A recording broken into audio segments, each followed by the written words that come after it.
तो आदाब, नमस्कार, गुड इवनिंग, सत श्री अकाल। एक बार फिर आप तमाम लोगों का स्वागत है क्राइम तक की कहानी के इस एपिसोड में। उम्मीद है पूरी क्राइम तक की फैमिली अच्छी होगी। कोरोना को लेकर हिंदुस्तान में जो रफ्तार है वो तेज़ी से बढ़ रहा है, क्योंकि लगातार ये कहा गया था कि मई फर्स्ट सेकेंड वीक में थोड़ा ये तेज़ी पकड़ेगा।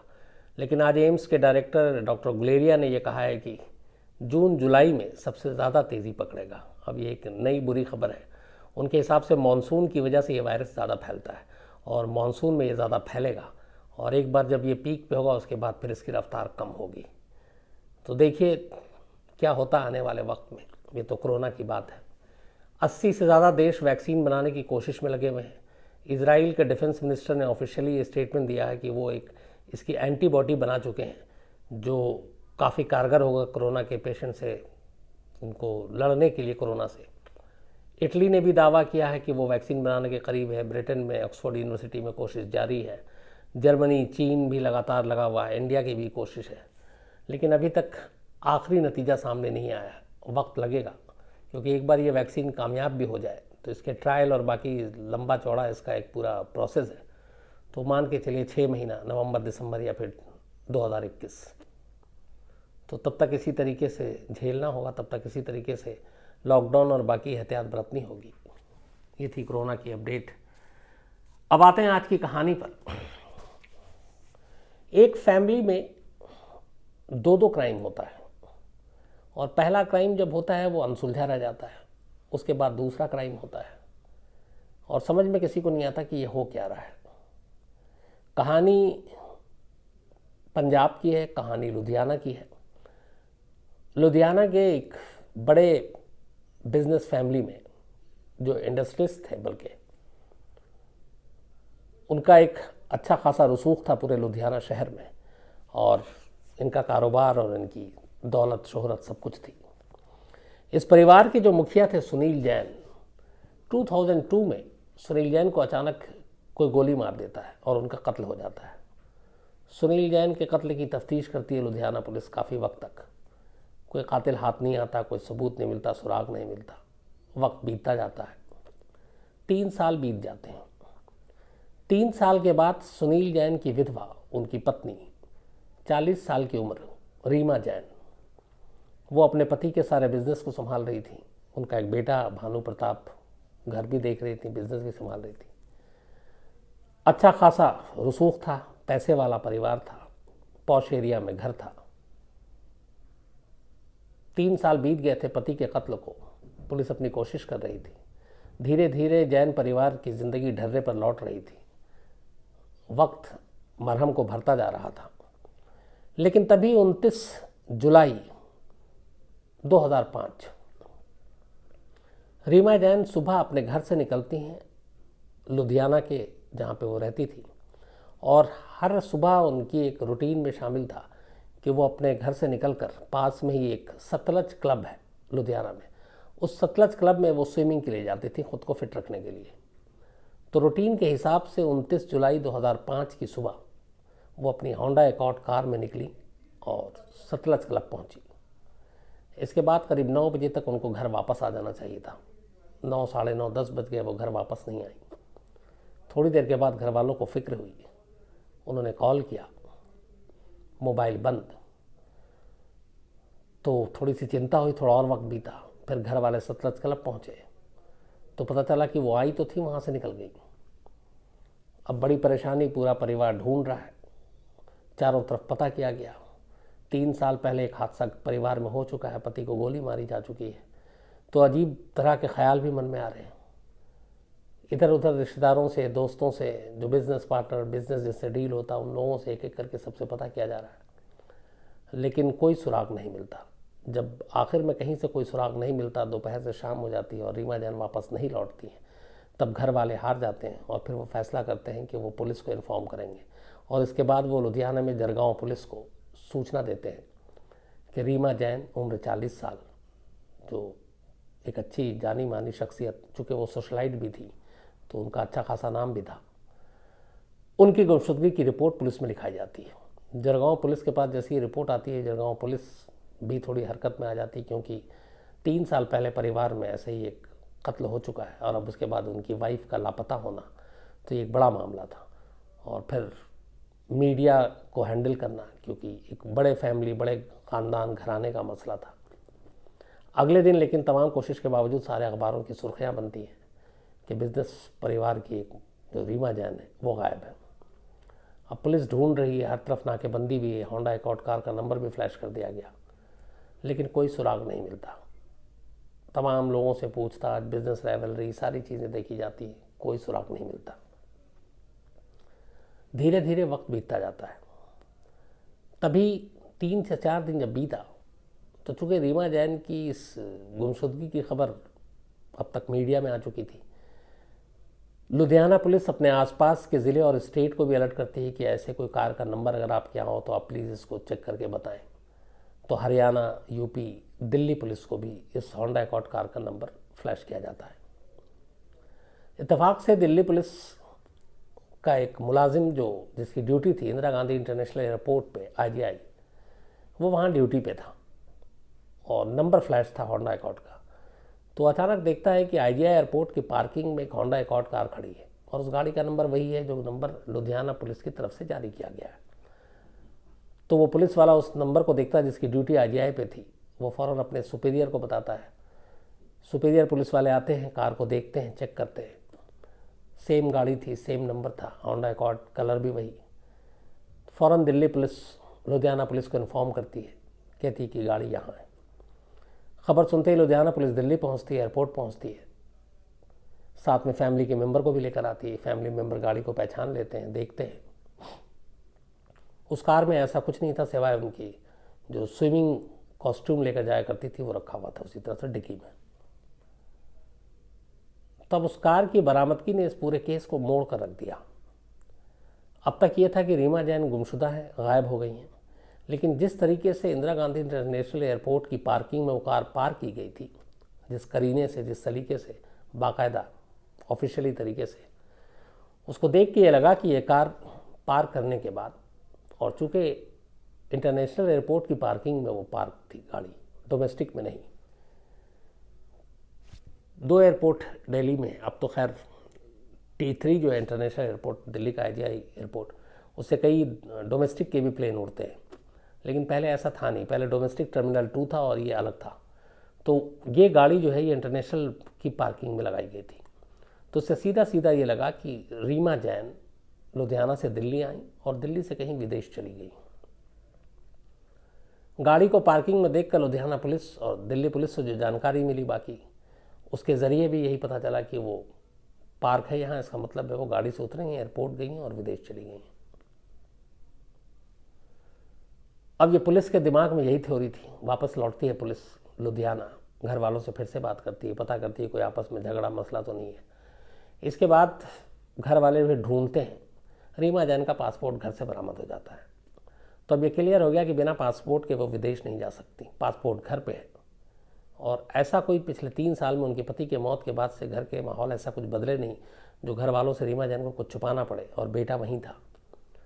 तो ये चीज़ अब खारिज हो गई कि ये गाड़ी जो है उसकी मौजूदगी एयरपोर्ट पे होने का मतलब ये नहीं है कि रीमा जैन विदेश जा चुकी हैं।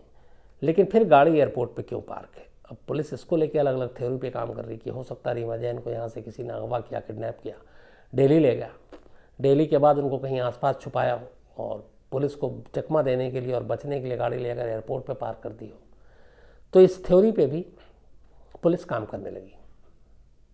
मीडिया का उधर अलग प्रेशर, फैमिली का अलग प्रेशर, ये सारी चीज़ें चलती रही, पर रीमा जैन का कोई सुराग नहीं मिला।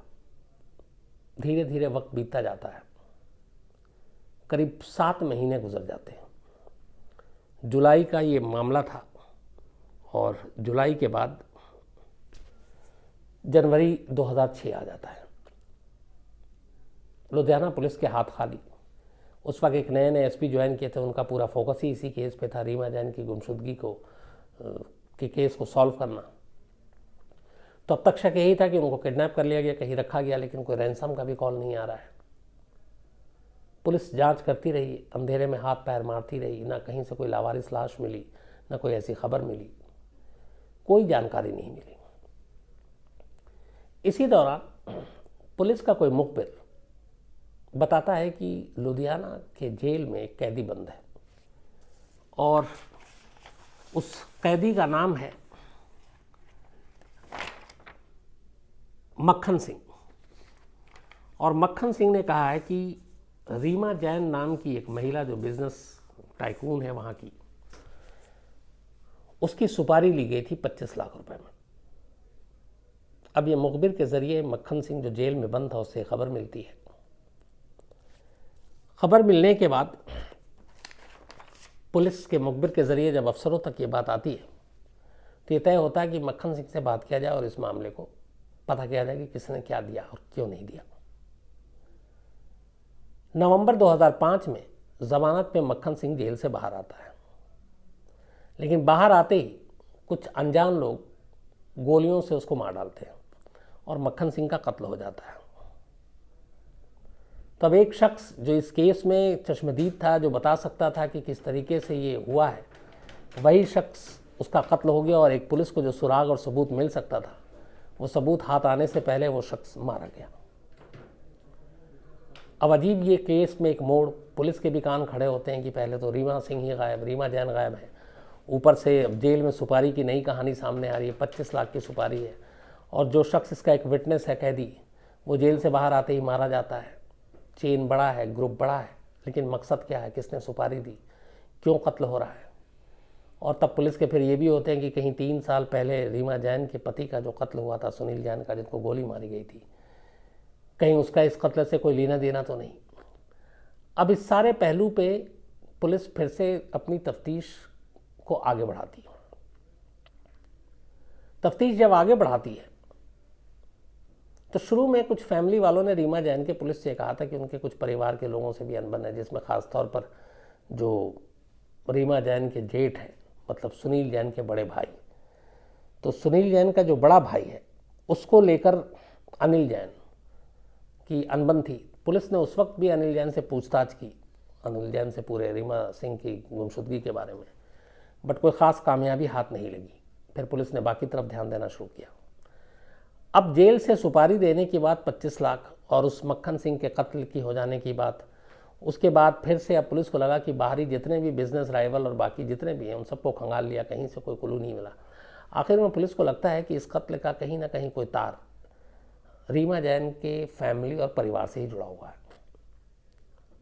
और 3 साल पहले जो उनके पति सुनील जैन का कत्ल हुआ, शायद उस कत्ल को भी वो अंजाम तक इसलिए नहीं पहुंचा पाए क्योंकि वो बाहर कातिल ढूंढते रहे और शायद मामला घर का हो।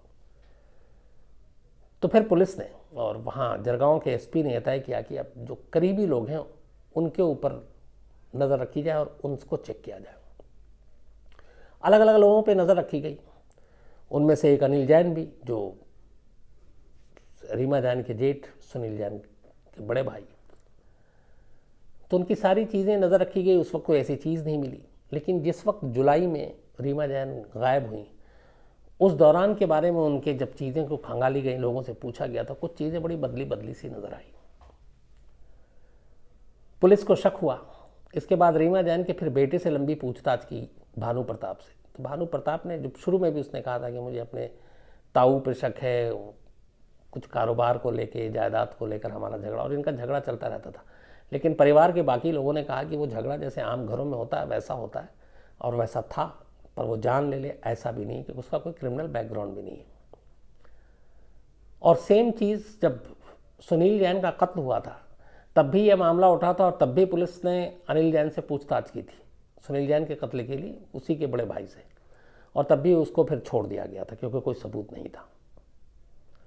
तो अब रीमा जैन जब 7 महीने हो गए, कोई कुल ही नहीं मिल रहा है और ये यकीन हो गया कि ये मामला कुछ करीबी लोगों का है, तब पुलिस ने फिर, चूंकि पहले भी उंगली उठी थी अनिल जैन पर, तब अनिल जैन को जीरो इन करने का फैसला किया। उसकी हर मूवमेंट पे नज़र रखनी शुरू की, उसके मोबाइल को, उसके फ़ोन को टैप करना शुरू किया और ये सारी कोशिशें रंग लाई। पता चला कि अनिल जैन 2-3 ऐसे क्रिमिनल के संपर्क में है जो जेल में रहे हैं, और उनमें से एक ऐसा है जो वो मक्खन सिंह जो जेल में था और जो विटनेस था जिसने बताया था सुपारी का, वो उसके संपर्क में था। जिनके संपर्क में था अनिल जैन, और अनिल जैन का एलियस नेम मिकी जैन भी था। एक तो जसवीर सिंह, एक कुलदीप सिंह और एक तरसीम सिंह, ये 3 लोग थे। और इन्हीं तीनों को सुपारी दी गई थी। हालांकि इनमें से एक ड्राइवर था, बट ये था कि इन्हीं तीनों को सुपारी दी गई। जब ये पुलिस को लगा कि ये क्रिमिनल के साथ क्यों कांटेक्ट में है, संपर्क में है, और इनमें से एक ऐसा बंदा है जो उस मक्खन सिंह से संपर्क में है जो जेल में था, तब पुलिस को लगा कि अब सिर्फ जांच से कोई फ़ायदा नहीं होगा, अब कुछ कड़े फैसले लेने होंगे। इसके बाद पुलिस ने इन तीनों को उठाया जिनके संपर्क में था और जो ऑलरेडी पुलिस में वांटेड थे और एक तरह से बैड कैरेक्टर थे और किडनैपिंग और इन सब में उनका इन्वॉल्वमेंट था। तो जसवीर सिंह, कुलदीप सिंह और तरसीम सिंह को जब पुलिस ने उठाया और 3rd डिग्री दी, तो इन तीनों ने अपना मुंह खोल दिया।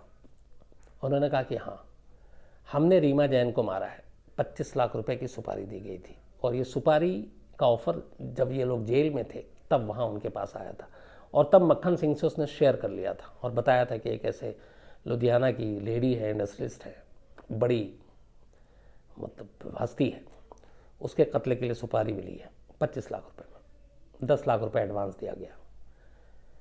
सुपारी लेने के बाद इन लोगों ने तय किया कि रीमा को जब वो घर से क्लब के लिए जाती हैं उसी वक्त किडनैप किया जा सकता है, क्योंकि बाकी टाइम में कोई ना कोई और होता है।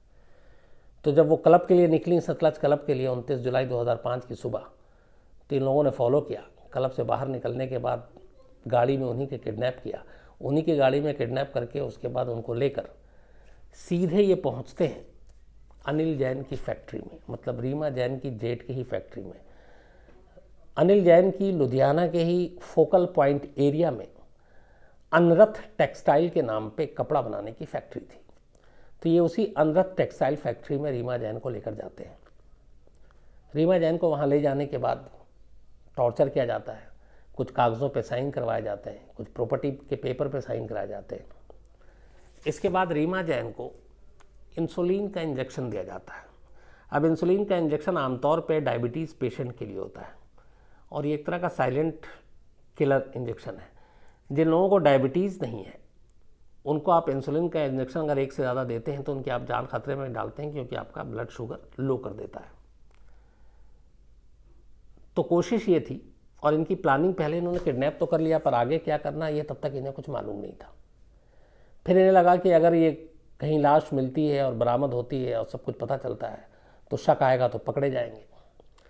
तो अब ये कोशिश हुआ कि कत्ल को कुछ बीमारी या किसी और चीज़ से जोड़ा जाए। इन्हें ये जानकारी नहीं थी कि इंसुलिन का इंजेक्शन जो है वो सिर्फ उस पेशेंट के लिए ही, और रीमा जैन को शुगर नहीं था। तो उन्होंने उसको 4 इंसुलिन के इंजेक्शन लगा दिए, सिर्फ इसलिए कि अगर कल को पोस्टमार्टम हो, लाश बरामद हो, तो उसमें मौत की वजह कुछ और आए, कत्ल ना आए। उसमें फिर एक तरह से सफोकेशन और दम घुटने, ब्लड प्रेशर, शुगर लो, यही सब दिखाता।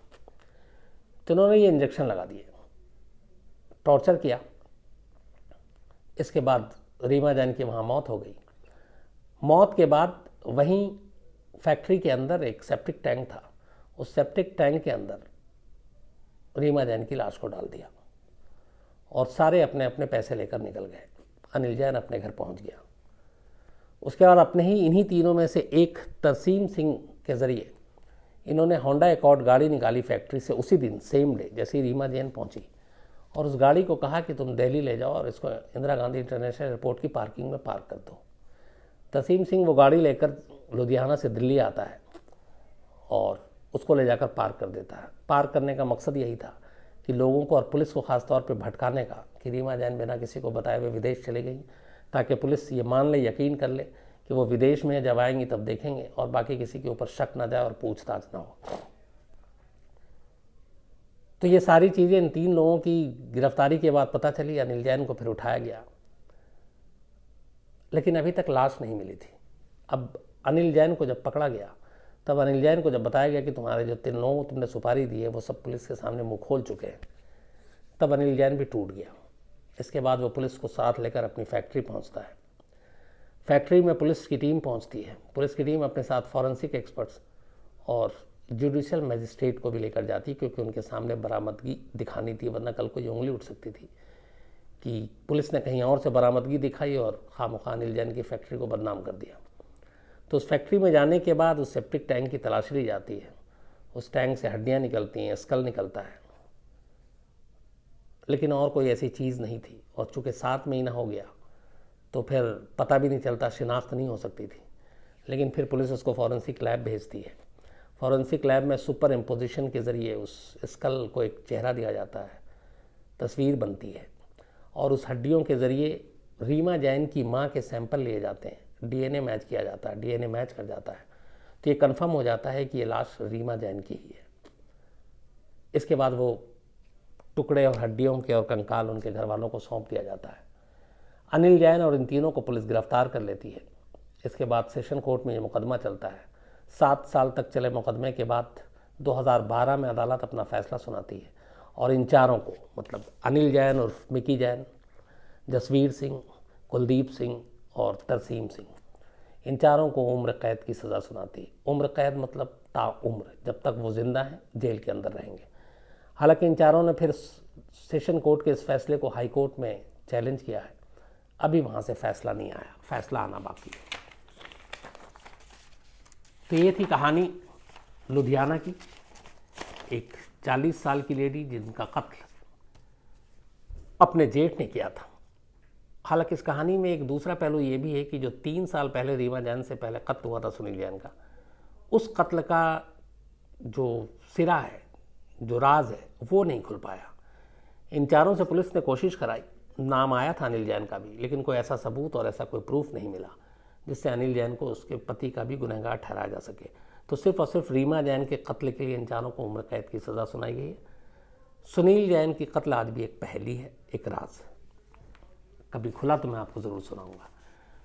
तो ये थी कहानी, लेकिन कहानी ख़त्म करने से पहले वादे के मुताबिक आज हमारी क्राइम तक फैमिली में काफ़ी लोगों की एनिवर्सरी है, कुछ लोगों के बर्थडे हैं, कुछ की शिकायतें हैं, तो मैं नोट करके जितना ला सकता था लेकर आया हूँ।